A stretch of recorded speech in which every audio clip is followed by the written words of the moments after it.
எத்தனை வருஷம் asthma wheezing sinus பிரச்சனை இருந்தாலும் சரி, அதே மாதிரி இன்லர் யூஸ் பண்றாங்க, பப் யூஸ் பண்றாங்க, புகை வைக்கிறாங்கன்னாலும் சரி, இல்ல நுரையீரல் சார்ந்த பிரச்சனை இருக்கு, அலர்ஜி ஆயிடுச்சு அப்படின்னாலும் சரி, இல்ல ஐஜிஇ அதிகமா இருக்கு அதனால பாத்தீங்கன்னா நிறைய இச்சிங் இருக்குனாலும் சரி, மூச்சு விரதல சிரமமா இருக்கு, ஒரு மாடி படிக்கிற ஏற முடியல, இறங்க முடியல, அந்த அளவுக்கு நுரையீரல்ல பிரச்சனை இருக்கு, நுரையீரல்ல அந்த அளவுக்கு தழும்புகள் ஒரு சிலருக்கு வந்துடும்.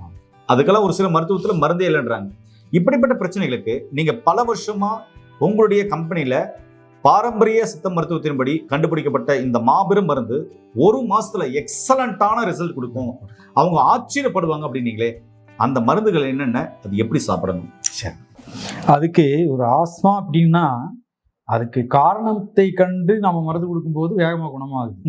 எல்லாருமே ஆஸ்மானா நுரையீரலை விரிக்கக்கூடிய மருந்துகள் நிறைய இருக்கு. அலோபதியில் ஆங்கில மருத்துவத்தில் அதை கொடுக்குறாங்க, ஃப்ரீ ஆகுது. அது 12 மணி நேரம் வேலை செய்யும், முடிஞ்சுன்னா மறுபடியும் ஒன்று சாப்பிடணும். அந்த மாதிரி தான் பண்ணிட்டு இருக்காங்க. இதனால குணமடைவது இல்லை. இப்போ நாம் என்ன பண்றோம்னா நுரையீரலை பலப்படுத்தணும்.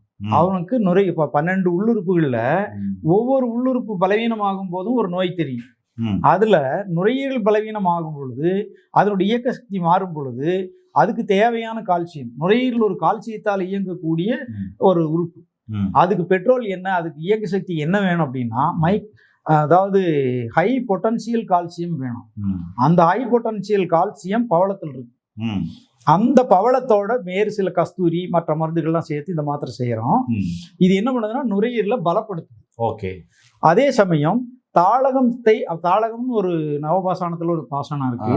அதை ஒரு 21 முறை நல்லா சுத்தி பண்ணி அதுல இருக்கக்கூடிய அழுக்குகளை நீக்கிட்டு அதை முறைப்படி கட்டிய அந்த செந்தூரத்தை வெறும் 50 மில்லிகிராம் போட்டு இந்த மாத்திரை செய்யறோம்.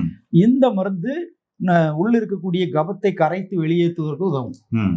இதுல கபம் நிறைய இருக்கிறவங்களுக்கு திப்பிலி ரசாயனம் இதோட மருந்துகள் கொடுத்துருவோம். இந்த 2 மருந்தோட நுரையீரல் ரொம்ப பலவீனமா இருந்து இயக்க சக்தி குறைவா இருக்கிறவங்களுக்கு இந்த மருந்து கொடுத்து அகத்திய ரசாயனம் கொடுத்துருவோம். அகத்திய ரசாயனம், ஆமா.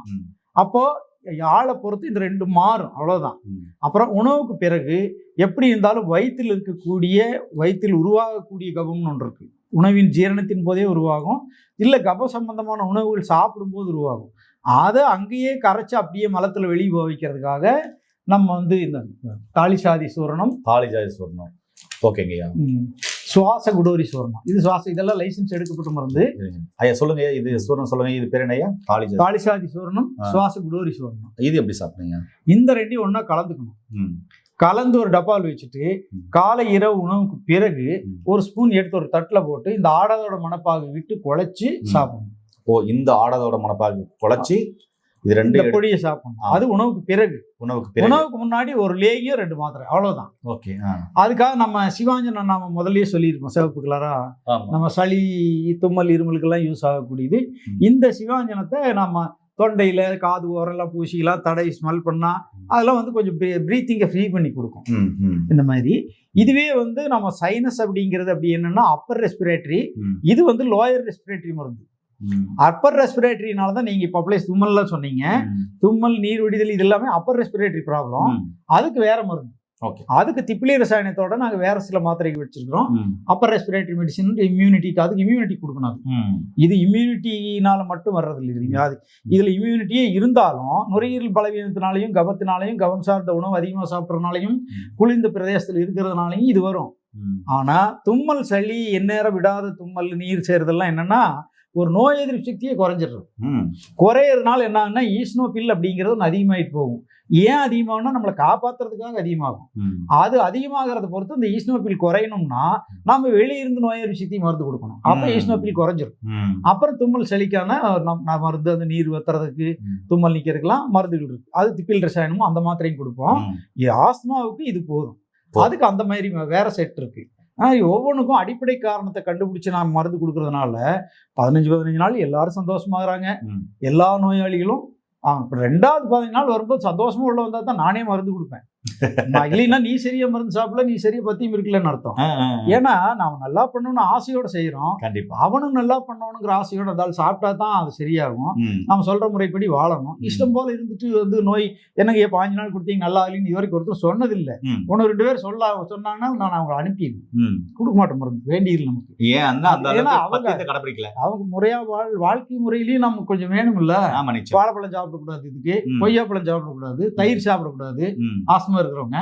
அப்புறம் எல்லாம் சாப்பிட்டாங்கன்னா வரும்ல. ஆமா, இவங்க வாட்டில் சாப்பிட்டு ஐஸ்கிரீம் சாப்பிடுவாங்க. இந்த மாதிரி பொருட்கள் சிலதெல்லாம் விளக்கணும். புளிச்சோறு புளிகளும் கண்டிப்பா எந்த நோயாளியுமே சாப்பிடக்கூடாது. சரி, இதுக்கு என்ன பத்தியும்? இதான் பத்தி. வாழைப்பழம், கொய்யாப்பழம், தயிர் முக்கியமான பத்தியும். அப்புறம் ஜீரணிக்கிறதுக்கு கடினமான உணவுகளை சாப்பிடக்கூடாது. ஏன்னா வயிறு உப்பி அதுக்கப்புறம் இங்க ஆஸ்மா உப்பிக்கும். இதுக்கு உப்புச நோயின்னே சொல்லுவாங்க தெலுங்குல. உப்புசம்னு தான் சொல்லுவாங்க அங்கெல்லாம். அதனால வயிறு உப்பிசமாகிற அளவுக்கு கடினமான உணவுகளோ ஜீரணிக்க முடியாத உணவுகளோ சாப்பிடக்கூடாது. 3/4 வயிறு தான் உணவு சாப்பிடணும். பசிச்சா மறுபடியும் ஏதாவது 2 சாப்பிட்டுங்க, ஏதாவது ஒண்ணு, அவ்வளவுதான். குளிர்ச்சியான பழங்கள் எதுவும் சாப்பிடக்கூடாது. நீங்க பழம் சாப்பிடணும்னா அன்னாச்சி பழம் சாப்பிடலாம், ஆப்பிள் சாப்பிட்டுக்கலாம், ஒன்றும் பண்ணாது. 2 பக்கம் ஒன்று பண்ணாது, குளிர்ச்சி பண்ணாது, சூடு பண்ணாது. அந்த மாதிரி பப்பாளி ரொம்ப நல்லா சாப்பிடலாம் எல்லா நோயாளிகளும். இந்த மாதிரி சில பழங்களை செலக்ட் பண்ணி சாப்பிட்டுக்கணும். வாழைப்பழம், கொய்யாப்பழம், தயிர் 3 கண்டிப்பாக ஆகாது. புளிச்சோறு புளிக்குழம்பு ஆகாது. இதுதான் நமக்கு பெரிய பத்தியம். அப்புறம் இதுக்குமே அப்படித்தான் அசைவ உணவு கொஞ்ச நாள் நிறுத்திடு. ஏன்னா மிகப்பெரிய ஒரு பலவீனமும் நோயும் உடம்பில் இருக்கும் பொழுது உடம்பில் இருக்கக்கூடிய நம்ம அது இயக்க சக்தி அதை குணப்படுத்துறதுக்கு உதவணும் அப்படின்னா நீங்க கடின உணவு சாப்பிடாம இருக்கணும். கடினமான உணவுகளை சாப்பிட்டா அந்த சக்தி போய் அதை ஜீரணிக்கிறதுக்கு போயிடும். இங்க நோயை குணப்படுத்துறதுக்கு வராது. ஒரே சக்தி தான் உடம்பை ஈக்கிட்டு இருக்கு. அப்ப நீங்க சொல்ற போது இறைப்பைக்கும் சிறுகுடலுக்கும் வேலை கம்மியா கொடுக்கணும்.